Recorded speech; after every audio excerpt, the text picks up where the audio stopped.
Welcome to the Insightful Professor. Today we'll be discussing exception handling in Java. What's an exception? Well, during normal execution of a program, instructions will typically execute in some predefined flow or sequence. Perform one operation, perform the next operation that appears sequentially after that, the next operation after that, and so forth. When an exception occurs, an exception is some kind of event that may be representative or indicative of a warning or, more severely, an error. And it causes program execution to be halted, and the flow of control is then altered in some way where the program has the opportunity to respond to that event that has occurred. So in Java, being an object-oriented programming language, we see that an exception is actually defined as an object. It's an instance of some exception class. And as such, we will see that it has some typical characteristics of an object. What that means is there will be some kind of an attribute, an instance variable, perhaps a message that we can look at, and a way to interact with that message, some kind of a method. So we'll take a look at how this can be dealt with and how we can work with exceptions should they arise within our program. But in this particular video, we're first going to explain the concept of an exception and how the exception can occur. So we say that what happens is this exception object comes into existence, it's instantiated, and it contains information about what that exceptional event was that occurred. We can then interrogate that and respond to it in some way. Now, in this particular presentation, our goal then is to explain just what an exception is, how an exception could occur. There are different ways that it can occur within a program. And then we'll also explain how this can be detected and subsequently processed within the program. In a later presentation, we'll go into that very issue in some detail, how to actually handle an exception. Our goal in this particular video is to just stress the idea of how an exception could occur. As with many other things with Java and various programming languages, new terminology or new vocabulary has to be introduced. So as we talk about exception handling, we want to emphasize there are a couple of new phrases that we're going to be using. First off, the idea is that when an exception is detected or occurs and is kind of signaled to the application, this is called throwing an exception. When an application is signaled that there's an exception and the application attempts to deal with that or address that situation in some way, this is referred to as handling an exception. And there's a specific mechanism that we'll take a look at in a subsequent video that will allow us to perhaps announce that we're prepared to deal with such a problem and then explain to the system how we're actually going to deal with that. That mechanism is called a try-catch statement, and we'll talk about how that structure is actually implemented within the language. So first off, let's explain what's going on with the exception. We say Java exception handling facilities are used when the invocation of a method may cause something exceptional to occur.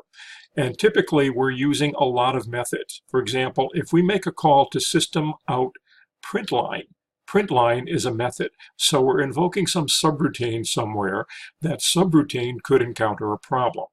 And we're going to see that there are a lot of other methods that we might be invoking that are part of the Java API, or we might write our own methods, in which case we'll also have to address the issue of throwing exceptions and handling them in some way.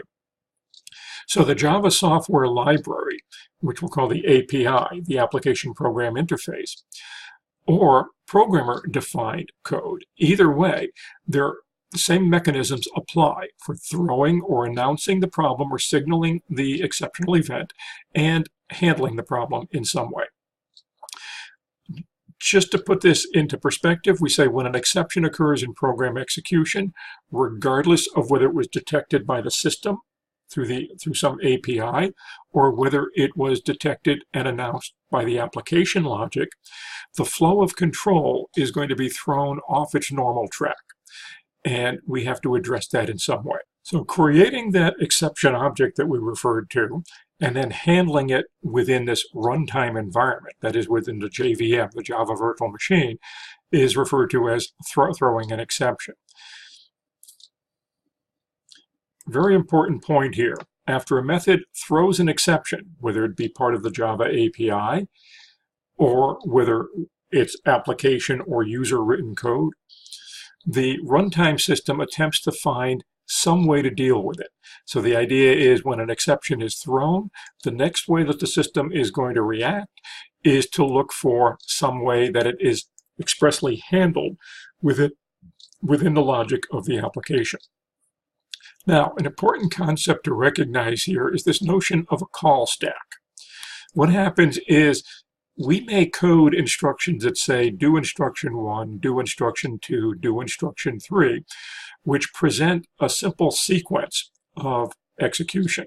However, some of these instructions may actually cause the flow of control to jump into another block of code, a subroutine.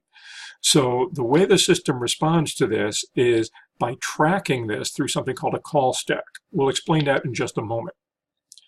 So what happens is the block of code that handles the problem that arises when an exception is thrown is referred to as an exception handler.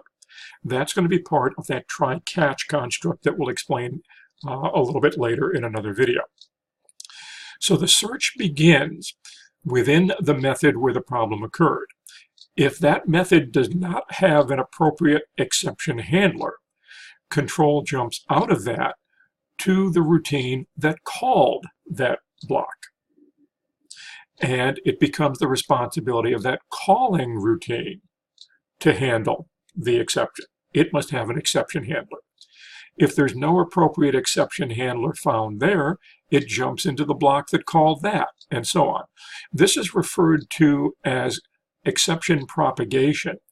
The system looks for some code, some exception handler to deal with the current problem. If it can't find it locally, it goes back to whoever immediately called that block. And if it can't find it there, it goes back to whatever immediately called that block until it finds a solution, some kind of an exception handler. If it doesn't find an exception handler for the particular problem, the program will terminate with an error. Okay, so here we mentioned that when an exception handler is found, the runtime system will pass the exception to that handler, and the code within that exception handler will deal with the problem in some way.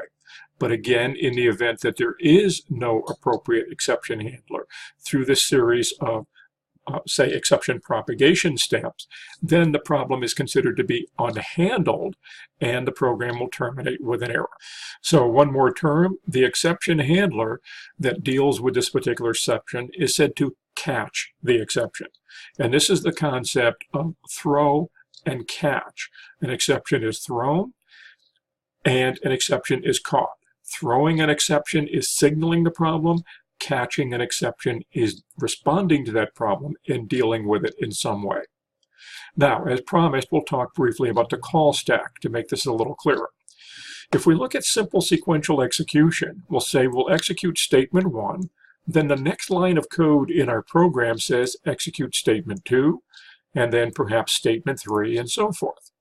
But in reality, what could be happening is we may be jumping into subroutines.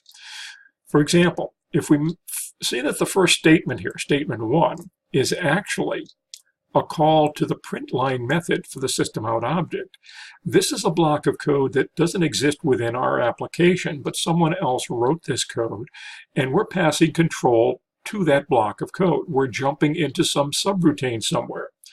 What happens is the system has to remember that when it exits that subroutine, it's got to return to this particular point in our program to continue execution. So it stores information about where it was when it made the call, hence where it will return and continue execution when that call successfully completes. So we go and do this print line, we come back, and then we do this assignment statement. Then perhaps the next instruction is also a call to a print line. So this guy here, statement 2, would have been coming back into our program. This guy here, statement 3, would be going into another subroutine, and so on. So the idea, we could be jumping all over the place, whether it's to a method that we've written in our code or to some method through the Java API. The point is, it's not necessarily a simple sequential execution as we might have thought from just looking at the instructions being executed. We are jumping around to different locations. The system needs some way to do some housekeeping and keep track of where it is at the current point and where it must return to. Because remember, once we're in print line, because that's a subroutine, that could also invoke other calls to subroutines and be jumping further away. So the mechanism that's used to keep track of all of this is what is called a call stack. So internally, the system does some kind of housekeeping to keep track of where it is and where it must return. So that's the idea of what we had talked about in the previous slide as being important as to how the system can propagate the exception. If, for example, the print line is where the exception is raised or thrown and print line doesn't deal with it, then control will come back to our program, which made the call to print line, and our program must deal with it in some way. And if that's not dealt with in our program, then it goes to whoever invoked our program and so forth. They go all the way back to the runtime environment. And that's not friendly for the user. They get to see a kind of a nasty error message. So with Java programming, what happens is we talk about something called the catch or specify requirement. When you have the possibility of an exception being thrown, your code must catch it. That is, must attempt to deal with it. If it doesn't, then it may have to announce to another routine that the exception may become your responsibility through the process of exception propagation. So code that might throw exceptions must be enclosed either with this try statement, which has a try catch block, 2 sections, which we'll talk about a little bit later, or the method must say, I could encounter this problem. I'm not prepared to deal with it. I'm advising you to be prepared that you might have to deal with it. That's the idea of the exception propagation. What happens is there's another syntactic construct called a throws clause, where we make this announcement so that anyone who is going to be calling our subroutine would be prepared or anticipate that the problem could occur. If we don't handle it with a try-catch construct, and we fail to announce to anyone who might invoke our code that it could become their problem, what will happen is the code won't compile. So we have to follow this catch or specify requirement. That will become a little clearer as we look at some other code down the road within this video and the next video. Catching and handling exceptions. Say a program can be designed to address exception in one of 3 different ways. Could simply say, I'm not going to deal with it. I'm going to ignore it. It doesn't handle the exception at all. So if a program doesn't handle the exception, the default reaction from the system would be, sad news, you're terminated. Program is over. Another possibility, the program handles the exception precisely where it occurs. That is, within a block of code where the exception can be thrown, there is the try-catch construct designed to deal with the exception right then and there. No exception propagation. We're going to deal with it right where it occurs. So that's where we use a try-catch statement. More about that a little bit later. The third possibility is we're not going to deal with it, but we have to announce to someone else that they might have to. This is called exception propagation once again, and this involves the throws clause. And again, this is all adhering to what we talked about a moment ago, the catch or specify requirement. So either we ignore it and just suffer the consequences, or we catch it, or what happens is we effectively specify that it could occur, it's your problem. That's the catch and specify requirement. So let's look at how an exception can actually occur. We're going to go with the first case. Maybe we're naive, don't realize the exception could occur within our program, and it happens. So we're not prepared to deal with it. We're not announcing that the problem is going to become your problem. We're not going to attempt to deal with it. We may not even be aware that there is a problem. This will be what's called an unhandled exception. So here's a block of code in a class called 0. And we have two numbers, both integers. The numerator is 10, the denominator is 0. So what we're going to do is divide the numerator by the denominator. And those of you who are paying close attention will realize our denominator is 0. So if we do an attempt to divide by that, we will be attempting to divide by 0, which is not a good thing. Okay, that's not going to work out. So if we attempt to do that, take the numerator and divide it by the denominator, and the denominator happens to be 0, then the exception is going to be detected or thrown by the system, by the runtime environment. We've made no provision here to deal with it, so the consequence is the program terminates right then and there.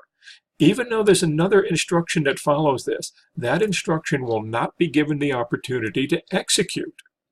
The reason being, remember, the flow of control is altered. So the problem is detected right here with this instruction, which attempts to divide by 0. And control is taken out of there, and the system looks for an exception handler. You can see with this being the entire application, there is no exception handler. So exception propagation occurs. Control goes back to the runtime environment, which invokes this class. And what happens is we get this message up here, this nasty error message. Exception in thread main, that's this guy here. So it tells me where the problem occurred. The exception, every exception we'll see has a name. This is an arithmetic exception, and specifically the problem is divide by 0 was attempted, and that's frowned upon, okay? So where did it occur? This is another interesting thing. This guy here is the statement number. So 5 is the line of code within the source code where the problem event actually occurred. Let's take a look at this in action. There's an application out there called 0.java. You can get the code from the website, and this is the actual code. Let me go into my Java runtime environment, and here's the code. Here's the application. The class is called 0, and the exact code is here. So let's go ahead and fire this up and see what happens when we run it. When we run it, we see the exact message. Well, not quite the exact message. The line number is different. But the message says exception in thread main. So that's this guy here. It was an arithmetic exception. And notice the arithmetic exception is java.lang.arithmetic exception. This is defined in some kind of a library, an API, java.lang, and specifically it's something called arithmetic exception. The problem was an attempt to divide by 0. What line number or which statement did the actual error occur at? It says line 14. Pretty neat. Look at this IDE. When I click on 14 down here, it goes right to line 14. That is where the problem is. And sure enough, we see that's where I'm dividing numerator by denominator. And denominator, as we see in line 13, was assigned a value of 0. So this is how an exception can be detected by the system. And if it is unhandled, which is the situation here, we're not attempting to deal with it, the default response by the system is to terminate the program and signal the error.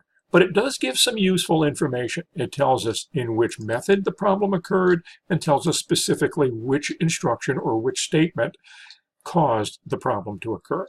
And this will help us troubleshoot the situation and resolve the issue. Pretty neat stuff. Okay, so what have we talked about in this brief video?